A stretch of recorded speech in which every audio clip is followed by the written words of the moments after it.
never slow up, no I don't take shit. I got no love for the fakeness. If you wanna play tough and wanna hate this, I'll always show up. I don't have hello everyone, welcome back to new vlog. कसे आज सर्व?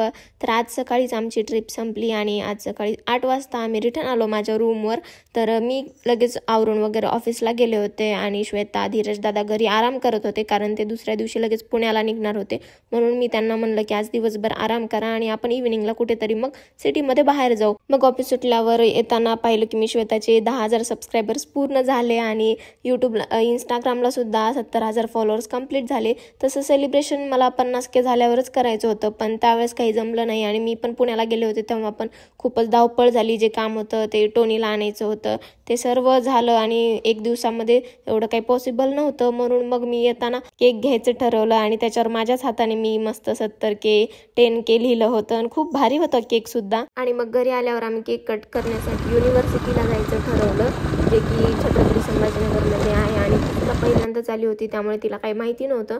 म्हणून मग आम्ही तिला तिकडेच घेऊन गेलो, केक ओपन केला, व्हिडिओज पण घेतले. खूपच छान वाटत होतं. एवढं म्हणजे तिने खूप कमी वेळामध्ये खूप मोठी अचिव्हमेंट केली आहे. बऱ्याच जणांना असं वाटतं की काय हे, पण खरंच जो कंटेंट क्रिएट करतो, जो हे सर्व करतो त्यालाच माहीत असतं की त्याच्यामागे किती कष्ट असतात, त्याच्यामागे किती स्ट्रगल करावा लागतो आणि लोकांची किती बोलणे सहन करावे लागतात, जे की मी सुद्धा करते आणि तिने तर खूपच जास्त सहन केलेलं आहे. पण त्यामुळेच ती आज इथपर्यंत आली आहे. जर ती तेव्हाच निगेटिव्ह कमेंट्सचा विचार करून जर मागे राहिली असती, तिने बंद केलं असतं, तर हे एवढं पॉसिबल झालं नसतं आणि आज आम्ही हे सेलिब्रेशन केलं नसतं. खूप छान वाटते तिची ही प्रोग्रेस बघून, तिला सुद्धा हॅप्पी बघून. नंतर मग केक वगैरे कट केला मस्त. तिची इच्छा होती की आपण दोघींनी मिळून कट करू, म्हणून आम्ही दोघींनी मिळून कट केला आणि मस्त असं सेलिब्रेशन झालं. तसं युनिव्हर्सिटीमध्ये आलोच होतो, तर म्हणलं की बुद्ध लेणी आणि बीबी का मकबरा दाखवावं तिला. तिची पण इच्छा होती की बीबी का मकबरा पाहायची, पण तिला बुद्ध लेणीबद्दल माहीत नव्हतं. म्हणून म्हणलं की तिला तोच दाखवावा आणि तिथे 2 कुत्रे आले होते, तर त्यांना पण आम्ही मग थोडासा केक खायला दिला, कारण त्यांना बहुतेक भूक लागलेली होती आणि आमच्याकडे दुसरं काही नव्हतं. म्हणून मग त्यांनाच केक दिला आणि आम्ही 6 वाजता आलेलो. मग आम्ही बुद्ध लेणीला वर गेलो, पण त्याचा बंद व्हायचा टायमिंग 6चाच होता आणि आम्ही जाईपर्यंत ते बंद झालं. म्हणून आम्ही मग थोड्या वेळ लाईव्ह गेलो आणि लाईव्हला पण खूपच मज्जा आली. खूप लोक छान छान बोलत होते. नंतर मग आम्ही बीबी का मकबराला गेलो, कारण तोच तिथून जवळ होता.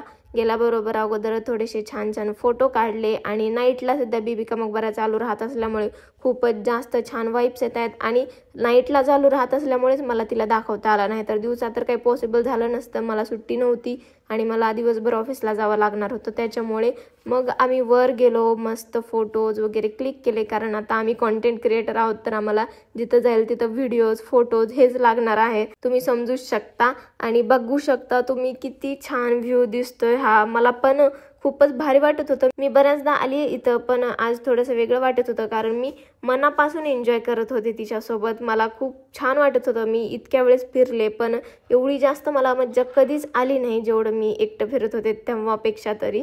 मग आम्ही इथं बसून बघत होतो की काय काय आहे मध्ये. डॉलर होते, सर्व काही आम्ही नीट पाहत होतो आणि मग येताना काही दुकानं होते, तर तिथं मग म्हणलं बघू थोडं काही शॉपिंगसाठी भेटतं का.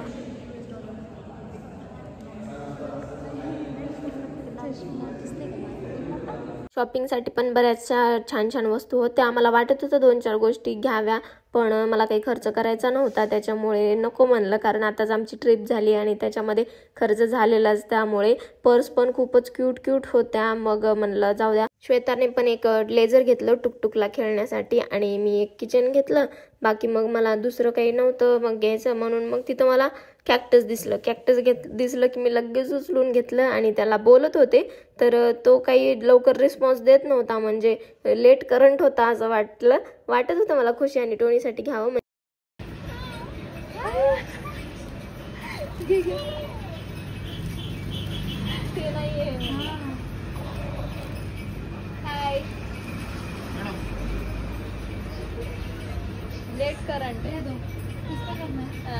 तिथून मग आम्ही परत निघालो आणि इथलं आम्हाला फूड ट्राय करायचं होतं. मला बरकत चहा पाजायचा होता तिला, कारण ती चहा लवर आहे आणि मी सुद्धा आहे.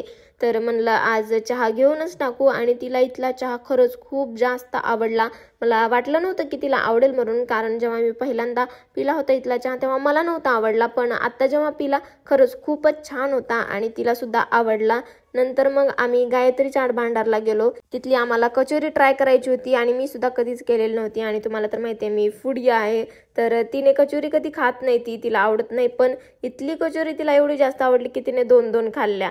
आणि नंतर मग तिने एक पाहिलं होतं की आप्पाच पेढा फेमस आहे इथला, ते काही मला माहिती नव्हतं, म्हणून मग आम्ही तिकडे गेलो गुगल मॅपवर शोधत शोधत लोकांना विचारत.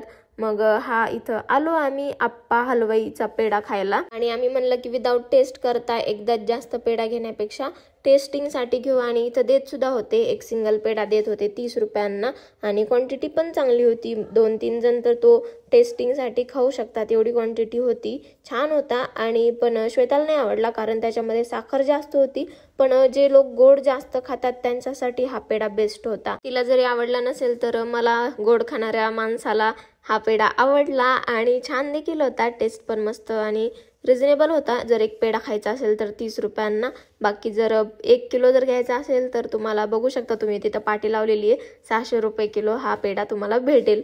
तर आजच्या ब्लॉग पुरतं एवढंच. आम्ही मस्त खूप एन्जॉय केला, फूड ट्राय केलं.